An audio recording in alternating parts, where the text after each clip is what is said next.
Have you ever found that you're turning into your parents? I can't tell you how many times I hear my mother and father in my own reality. When I go to take a cup out of the cupboard to get coffee, I always pick up a china cup that looks like a mug. The reason I do that is because that's what my mom always did.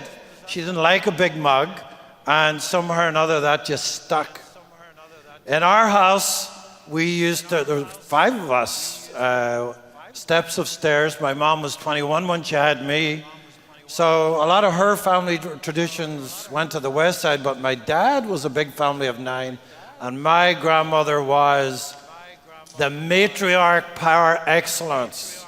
She was one of the most affectionate people. So I didn't grow up in a very typically Irish family. We were extremely affectionate. I thought that's how the world was. Also, every now and again, my knee clicks. My mother had a click in her knee, and I would say, "Thank you, Mom." Your genetics, that whole idea of 1 to the power of 400 trillion, and that is the possibility that any single one of us are here in this world is an amazing figure that I can't even comprehend. But all I know is that we're special, we're loved, we're meant to be here, and we're given everything in faith, no matter what size that faith is, in order to be what Jesus Christ was to the world. And it's very simple. We are called, each and every one of us, to human flourishing, to bring the mind of God to everyone and be that bridge in the world, to love yourself as a gift, to continue to be the presence of Christ in the world. And there is not a 2-caste system. The Vatican Council has clearly told us, we are the people of God. We are baptized into the death and the resurrection of Jesus. Each of us are called, firstly, to be human, live out that humanity, and then in our Christian yes to God. And that yes is going to look a little for every single person in the church. Amen? Amen. We may, in our Catholic culture, have, like I had in my family, all these idiosyncratic things that I thought were the most important things in the world. I remember when my brother passed away when he was 41 and he was next to me, the first time that we took a photograph, a wedding photograph at one of my brother's weddings, we didn't know how to stand because we had stood steps of stairs for all photographs. So my mom just lined us all up, oldest to the youngest. And now we didn't know quite how to be. And so things can change in our culture, but you and I know that every single culture that we belong to, that, be it your family, mine was Mary and Joseph McLennan. We grew up in Northern Ireland, in the north of Ireland. We, in a very particular county, in the midst of lots of Protestants where there was a big divide. They were wrong, we were right. They were the baddies, we were the goodies. No? That's the way it was. And we grew up in this very Catholic world. We went to Catholic school, we played with Catholic kids, we went to Catholic high school, the church was the center, our youth group, everything was centered in and around the church. On the walls of our house, you had the Sacred Heart picture on one wall, and Jackie O and JFK on the other wall, and sometimes maybe Elvis in some ghetto-y type houses that friends and redneck relatives had it.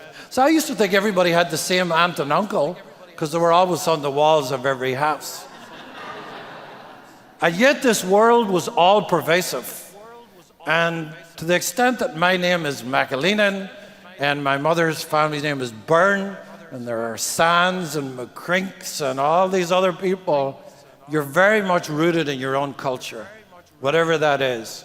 And so you and I know that in that culture that we all carry around, how much of it is like the iceberg that's just sitting above the top of the water, and the rest of it's operating all down below, informing us how to think, how to feel through our dance, through our music, through our way to love, through our way to be present in the world, what we eat, what we drink, how we are, where we stand in a picture, and where we are. And that is something of what I want to do a little navel gazing today at our Catholic Church. Pope Francis has said recently, I don't know if you're following who he is, but the right wing absolutely hate Pope Francis. EWTN do not like Pope Francis. It is not the Catholic channel. Let me say that again. EWTN is not the official mouthpiece of the Catholic Church in the United States. It has a very particular bent. Raymond Arroyo and all of those people constantly attack the Pope because the Pope is continuing the work of Vatican II. John Paul and Benedict did their best to be present at Vatican II, but they also try to push everything back to make a more perfect church, a smaller church. Everybody follows the rules and the regulations perfectly. The role and function today under this papacy is synodality. In other words, we dialogue, and dialogue. And one of the things that the Pope says about clericalism. Now, clericalism is defined by anybody who uses their authority or their caste system or they're being ontologically changed. That's what they tell you in the seminary. That if you're going to be ordained, you're set off to the side in this medieval setting where there's only men, and you're all together in this place, and you're special. And the minute you get that ordination, you are going to have everything you need as priest that you can be. Well, let me tell you, it doesn't work like that. But you end up with people on pedestals. In this diocese, within this last while, one young priest who wasn't ordained a year, you know what his first homily was? That nobody should be having sex, because the only people that are allowed to have sex in the Catholic Church are those who are open to procreation. So good luck, all you menopausal and other people. You're all big sinners. And there he is at 26 years old, telling these older, graying people who have lived lives, who are educated and know the way of the world, that they're not prayed up and ready to talk to their God and decide this stuff for themselves. I'm just saying, I'm the same guy at a reconciliation service in the church. An 89-year-old grandmother brought her whole family who were wayward Catholics, and she thought by bringing them to the church that night that she was doing a good thing of proselytizing and wanting their kids to come back into this institution. This young man refused her absolution. She just stood and cried. And as a priest, I have no idea why anybody would ever do that to anybody, least of all an 89-year-old grandmother who's standing there. You know what? That family surrounded her. They loved her. They walked out of that church, and they are never coming back to the Catholic Church ever again. So sometimes clericalism, in all its evilness, is something that really is not about dialogue. It's about ticking off all the boxes and doing all the things. Does not mean you're closer to God. You can come to the church every Sunday, but if you don't live out the reality of social justice and the heart and mindset of Christ in the real world and the unseen moments of your life, it's not worth it. Here's what the Pope said on August 20th, 2018, that we, the church, the body of Christ, have to be the change. He says, it is impossible to think of a conversion of our activity as a church that does not include the active participation of all God's people. Amen? The Pope goes on to say, such is the case with clericalism, an approach that not only nullifies the character of our Christianity, but also tends to diminish and undervalue the baptismal grace that the Holy Spirit has placed in the heart of all of our people. Clericalism, whether fostered by priests or enhanced or cooperated by lay people, leads to an excision in the body of Christ that supports and helps to perpetuate many of the evils that are condemned today. He goes on to say, they find and abdicate all decision-making to the priest. People become the audiences rather than the participants in the life of the parish, and sign like Father is right. Father will make the decision. Father will pray. Well, let me tell you, people, my prayers are not better than anybody else's prayers. You're not getting onto your heaven by the coattails of me. I can assure you. But all of us have, we have a wonderful gift in our church. We're doing navel gazing. Have you ever been to therapy? It's a bit like times when you have a good therapist that can lead you to a place that it's like walking into a room that you've been in before and is dimly lit. And then all of a sudden, the light is flicked on. And you could see more clearly. You're more woke. It's like me reading the book on white privilege. Suddenly realizing, oh my God, Aidan, you're a guilty white person who doesn't know what to do with their guilt. And sometimes have said stupid things. Or the homophobia that any of us have in our lives, or anything there's anybody else. So the use of power in the church is wrong, and it's wrong because in the early church, and that idea of Jesus locked into his Jewishness, he was a Jewish man in the first century. And what he left behind was not a roadmap of the Holy Roman Catholic Church. That was human beings did that after the fact. The first 3 centuries, people were all together in little house churches, little communities. We have the structure of the Mass. Yes, it is the Paschal Mystery, and it's the same then as it was in the Middle Ages as it is now. Well, what ended up happening was Constantine. The Roman world was disintegrating. Constantine accepts Christ, embraces the Christian way, and then makes it the official religion of the Holy Roman Empire as what it became. So what ended up happening was that all of the idea of what Rome was, the church embraced it. And as Rome declined in the imperial world, the Catholic Church rose up and took those positions. Hence the name cleric. And not only that, there were no separation of church and state. So, like we have or try to have in the United States, it's a case of all the way through the 2 were 1 and the 1 were 2. And the division between church and state was not there. And there were no gray areas. It was all together. So you had priests and bishops lauding over people. What does Jesus say? You are not to laud over everyone. You are to be different. You are to love.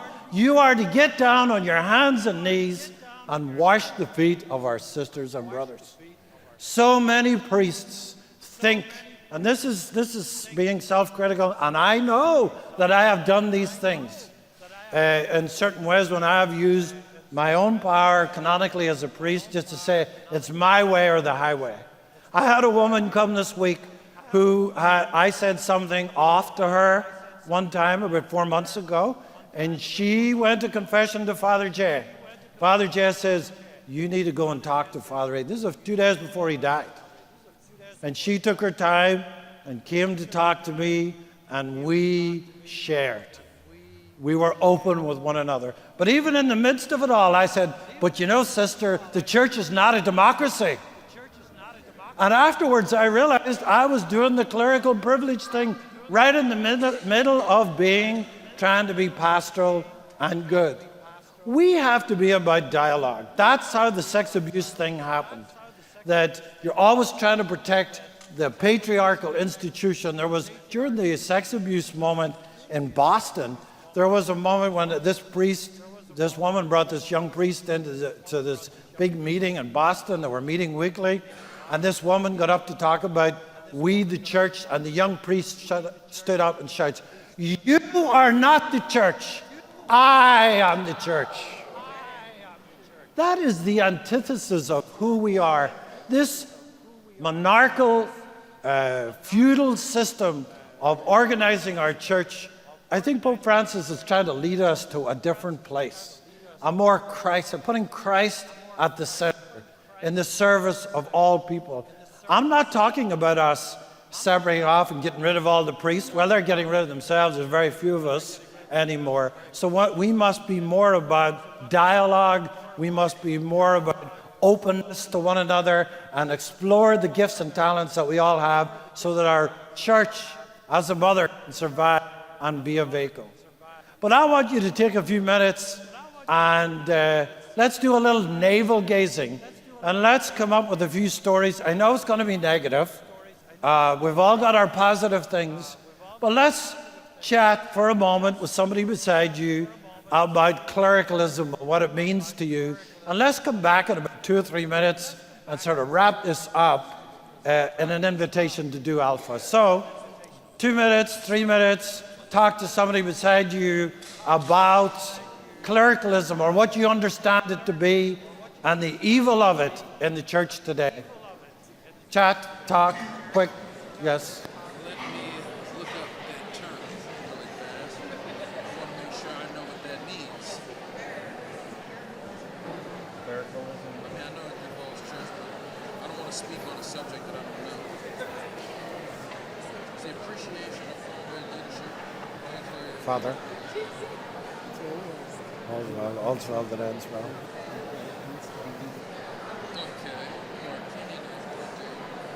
Okay.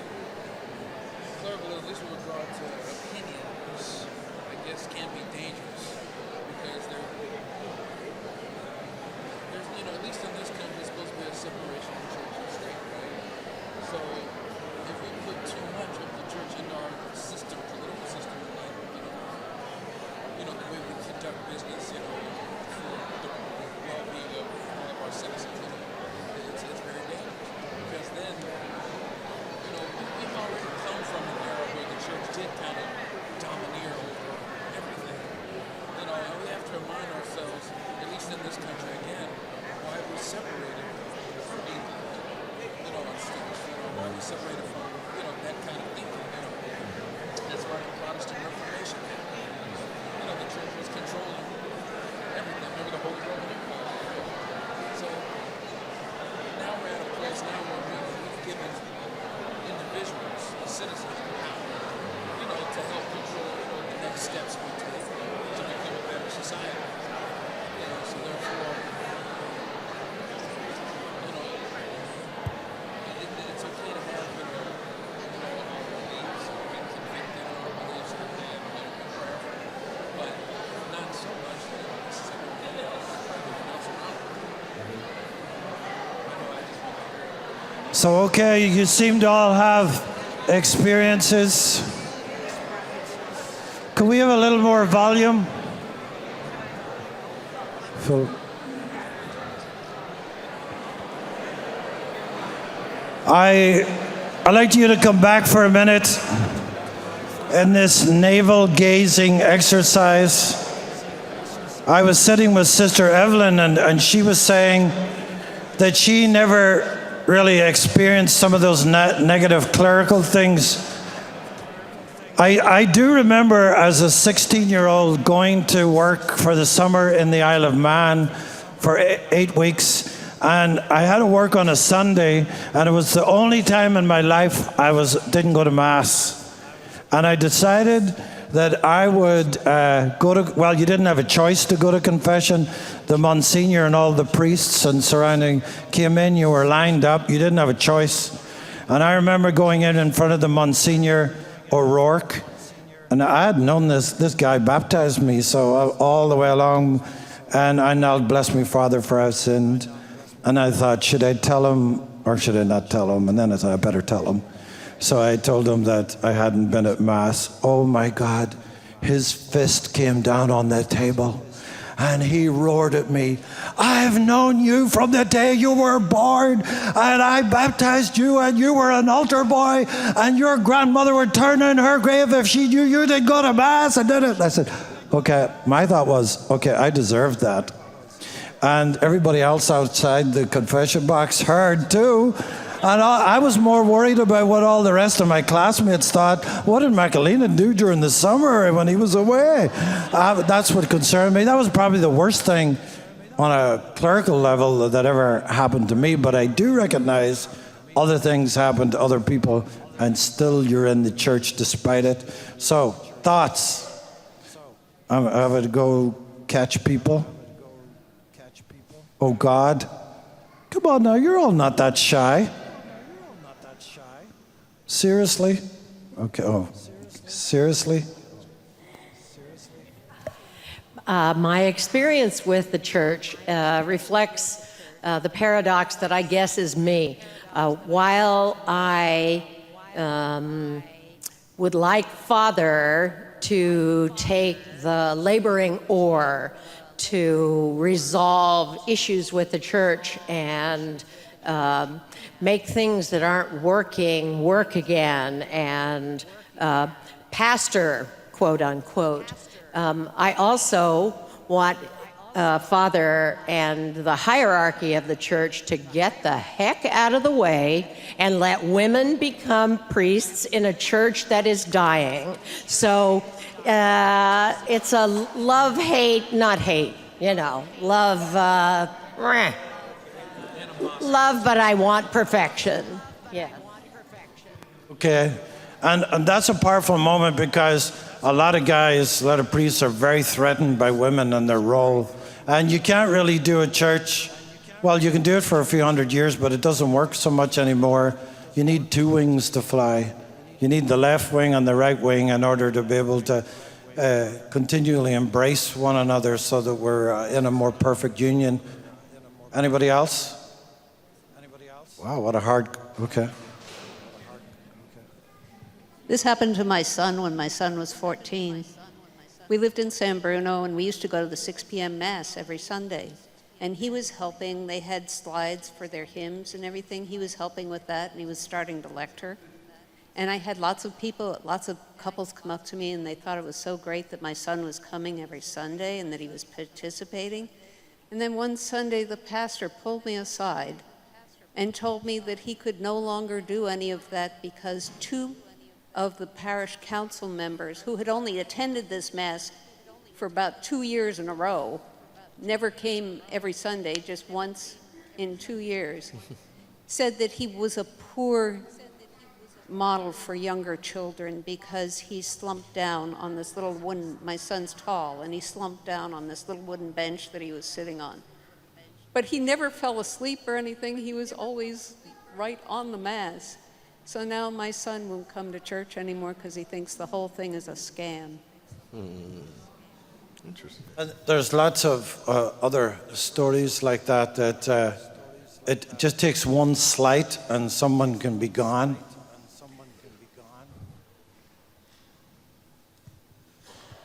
When I was about 11, our priest was a very pious man, and I still remember that about him after 70 years. But his housekeeper went on vacation for a week. The housekeeper was the one who prepared his meals, and I don't know if she made his bed, but she cleaned the house. And when she went on vacation, the priest panicked. He had nobody to cook his breakfast.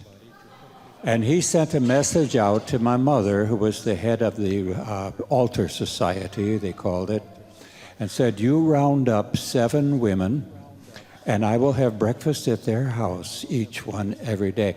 My mother took this as the greatest privilege and honor she has ever experienced. And she did not sit down with the priest. She stood there like a waiter. And I was a witness to that. And I said, I'm going to join a seminary so that I can be the very opposite of that man. And I later found out that's an insufficient reason to join a seminary. But it was very strong feeling for me. It's very good. One of the problems, a lot of there's a lot of clerical experience, but one of the problems is this document that I'm on the board of the National Priests Association, and we put this white paper together. It's about 18 pages of what clericalism is, how Pope Francis is reforming the Vatican in a way with the Gang of Nine Cardinals in order to address the needs of the church in the modern world. And where am I going with this? I totally lost my train of thought because I went off to something else. Anybody else? That's a good deflection. When I was a young girl growing up in New York, I went to a Catholic school, and I was in 5th grade, and I had to walk about 20 minutes to school every day. I was the only Latino kid in the school, maybe one black family in the school. Everyone was Irish or Italian. And there was a young little girl who started calling me Spick with the funny shoes, because I'm Latina and I wore shoes that weren't the penny loafers that we were supposed to wear with our uniform. So after about a month, I thought, I'm taught to be non-confrontational and just let it ride, but I thought, this isn't right. So I said to her, we should talk after school. That's all I thought we were going to do. But it's a small school, everybody was gathered around, and before you know it, it became a brawl. You got involved in a fight? And I got involved in a fight, which was not my intention at all. And she wore braces, and before you know it, she's bleeding. Down the street is a policeman. Her father was a policeman. They were the Murphys in the family. About 6 kids went to the school. Police came over. They grabbed me, brought me into the rectory to see Father MacDonald, Monsignor, big portly man. And he had no idea what happened, and he just said to me, young lady, you're not only a disgrace to our school, but you're a disgrace to the whole community of Bayside. You pass it back to those two. I'm currently a Protestant who wants to become Catholic, and it's...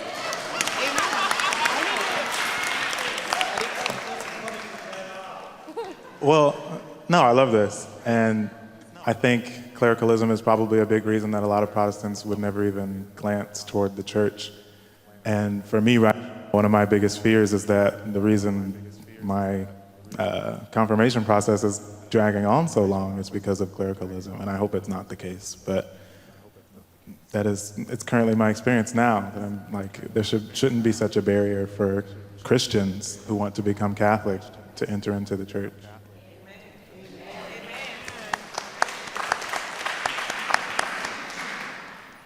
So I was raised in a military household, and my father was one of those career soldiers. He was very strict.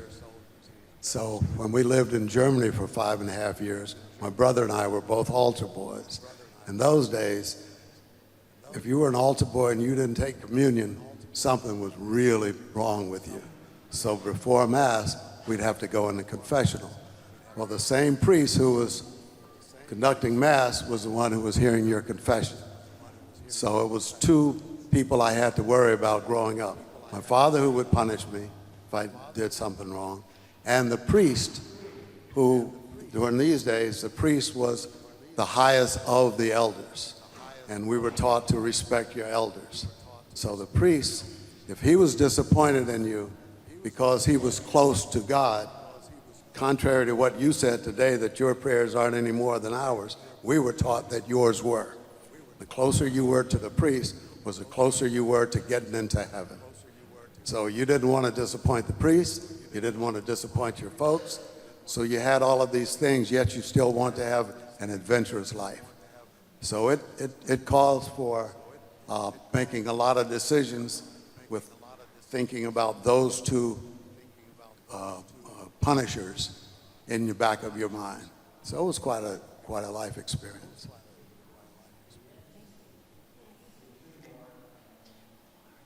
So, most of you know I was not a cradle Catholic like my husband. I was raised Protestant, so there's hope for you. But something that Mary said really touched me. I raised my daughter Catholic. And what amazes me from being in the Catholic faith, our young people often leave. When they're done with college, they may have gone through, all of their school years in Catholic school. But we used to belong to St. Paul the Shipwreck. My daughter watched the school close and the life of that parish go away. And she used to ask me, Mommy, why do they ask the few young people here to do everything in Mass? I'm tired. And since I've joined St. Columba, I pray that she can find a church community that speaks to her spirit, because where she grew up no longer speaks to her spirit. Right. And that is hard. Our church is dying, and you can send your children to Catholic school, but it's kind of like they're on life support after that. Right. And they're on their own to find their own spiritual way. And so I love the spirit here, but my daughter lives in Daly City, so I can't expect her to spend all Sunday commuting to find a St. Columba. It shouldn't be that hard. There should be a lot of St. Columbas all over the place. Right. Amen. Amen. Hi. So I was also raised Protestant. So there's hope. Nate, this is my friend Nate, and I became Catholic back in 2014 in college. And my experience, it could be related to clericalism, but it's more of like the sort of view of the church that's very like antique, like the church is inside of this box, or it's like there's this perfect thing, like it has to be the proper all Latin sort of like museum style church that Pope Francis talks about. And I was drawn into that a bit on my way into the church. And some days I think about how my family reacted to my conversion. And I'm from Flint, Michigan, so there's a Black Catholic church there, and they, sang, did the Mass, and there was a Black community there. And I remember specifically I had avoided that parish because I was like, oh no, I want to have, I want it to be, just like, how like Rome is and everything like that. And my mom, she asked me, she's like, oh, you're going to this church, I don't see many people of color here, and she came to Mass with me and everything. I mean, she's like, how come we don't go to, Christ the King, let's, go. But I remember I didn't go as much over there. And I think about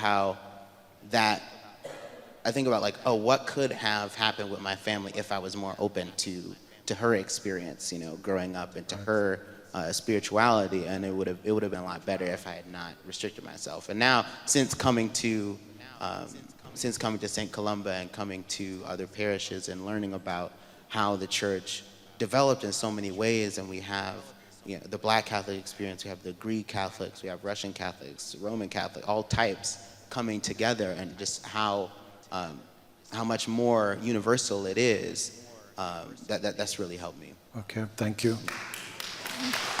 And some people say, "Oh, I'm Christian." Well, Catholics are Christians. It just, when people say they're Christian, like, well, yeah, we're the historical church. We're not perfect. We've been around a long time. Catholic simply means universal. One of two more people, I saw two hands over here. I'll go to you first. I don't know the Black woman over there, but when she was speaking about her daughter and her disconnect with the church throughout college and seeing her parish die, I kind of feel, well, I'm 22. Hi, I'm Pete. This is my first time at St. Columba.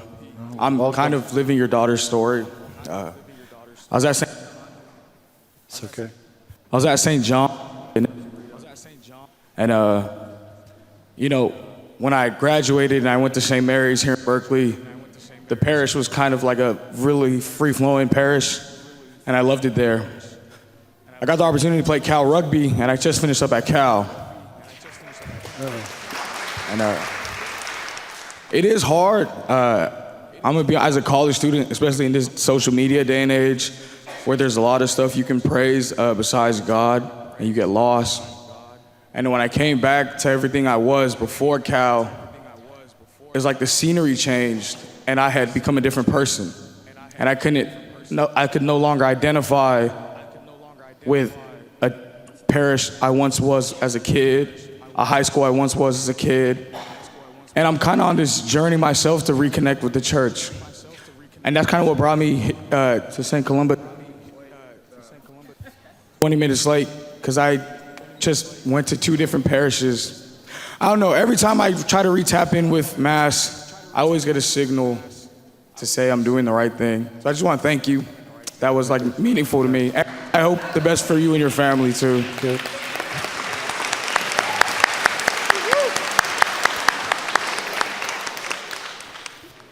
When I was, along with a bunch of other people, I was raised Protestant.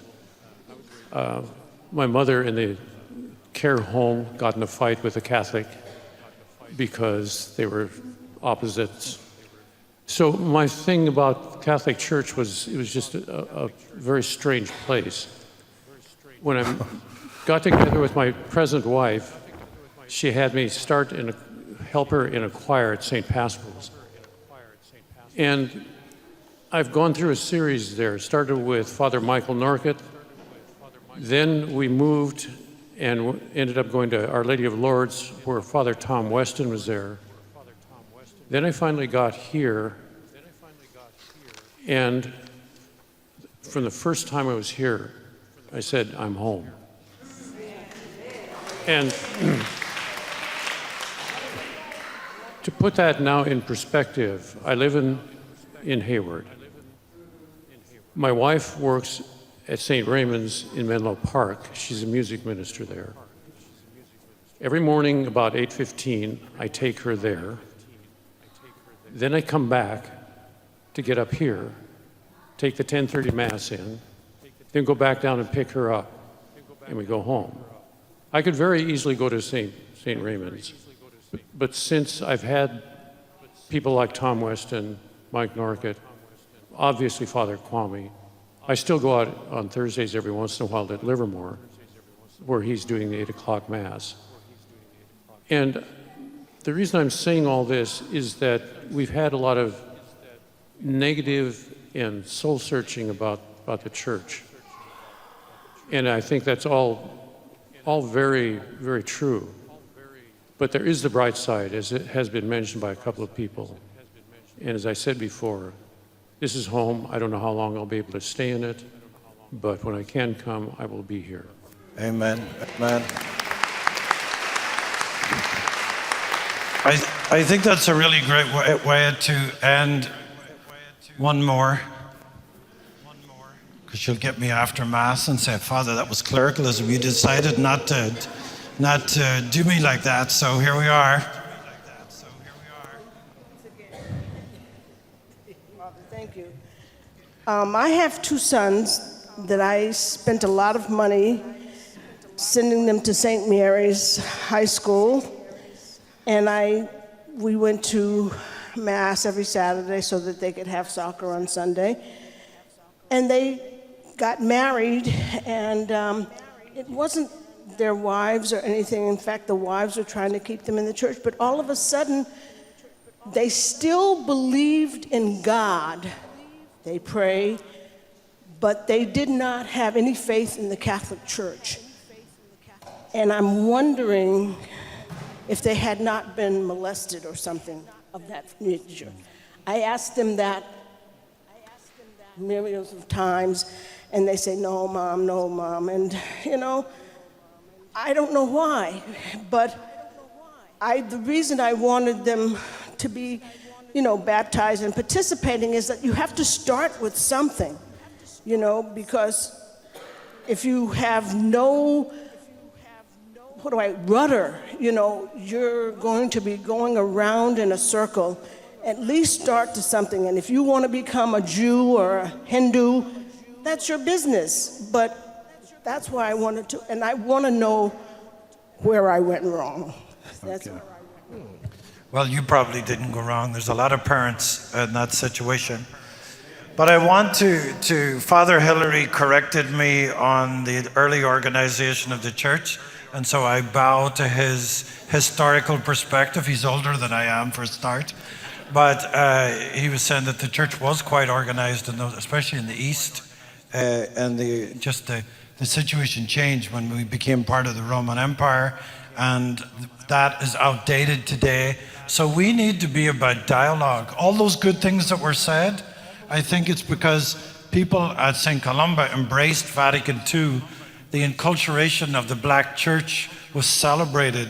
Risks were taken, and we continue to take risks for the sake of the gospel. And that's what we must continue to do. You must challenge me to be the best priest I can be and not to be afraid. Yes, I make mistakes, but I'm really open for us working together. And Alpha is the way for us to do it. The church is dying in many places, but St. Columba doesn't have to die along with it. We can continue to use our resources to celebrate our gifts and continue on this journey together. So on Wednesday night, we're starting this Alpha program. It's a little retreat for a number of weeks with videos, meals, and letting people talk the way they want to talk. No question is too stupid, and we will journey on this together to see if our church experience and to continue to dialogue,